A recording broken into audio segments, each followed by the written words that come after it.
went to a restaurant that became a romantic restaurant because there was no lights and they had to light candles, and then went shopping in a shopping center with my cell phone flashlight on, and all the employees actually had headlamps, because the one thing that we know about Ukrainians is they adapt.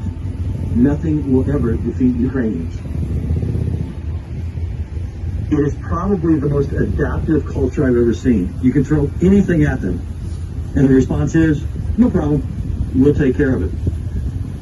That is what you see daily here. No matter what the people from Muscovy want to throw at them, they will persevere, they will win.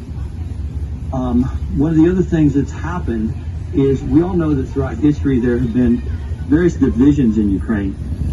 The one thing that I've noticed more than anything on this trip is that years ago I was told a story, and that story was, if you take two Ukrainians and you put them in a room together, they will form three political parties.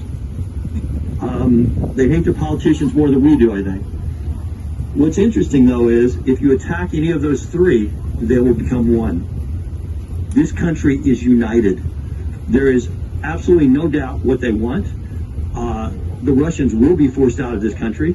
They will never, ever come back. There will never be another generation have to deal with this, which Ukrainians have dealt with for centuries. I walked down to the Holodomor Memorial many, many times just to look in her eyes. And what happened in Ukraine in the 30s, Russia believes they can always do that.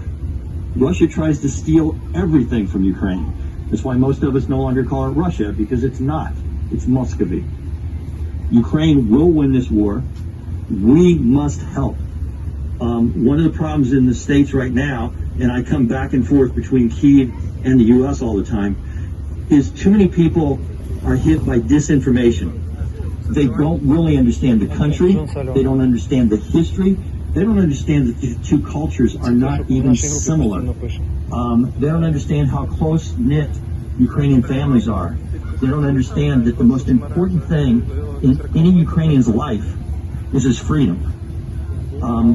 A couple of speeches I've given before, I've talked about a line that you all know from the Ukrainian national anthem, that, to paraphrase it, says, we will give our body and soul for our freedom. That's what's happening right now.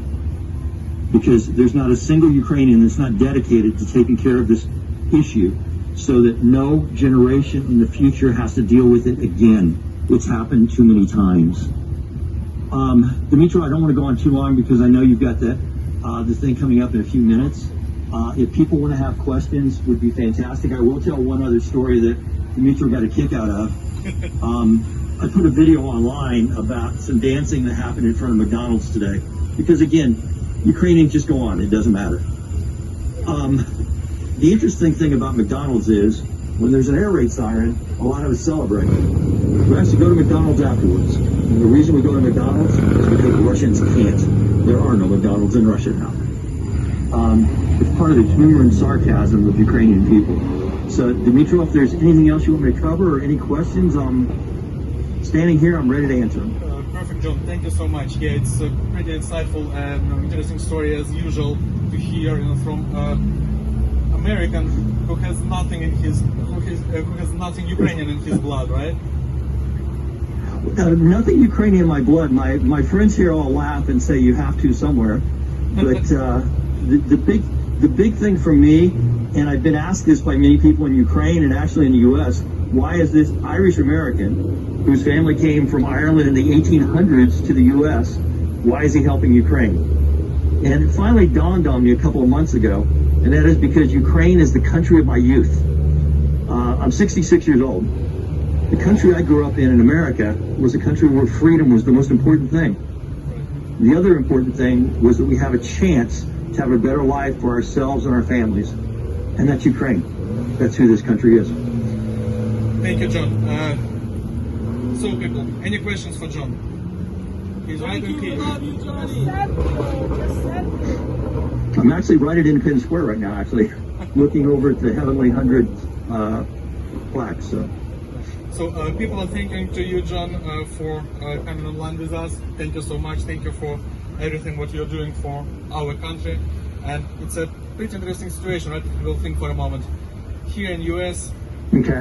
lots of Ukrainians asking for help and asking to improve, to make this help even more significant than before, right?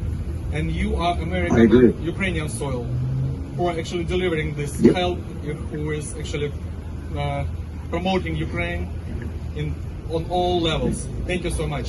And Yeah. Slava Ukraini. Absolutely no problem. And the last thing I want to say is Slava Ukraine. Героям слава. We'll talk to you guys soon when I get back. Thank you. До побачення.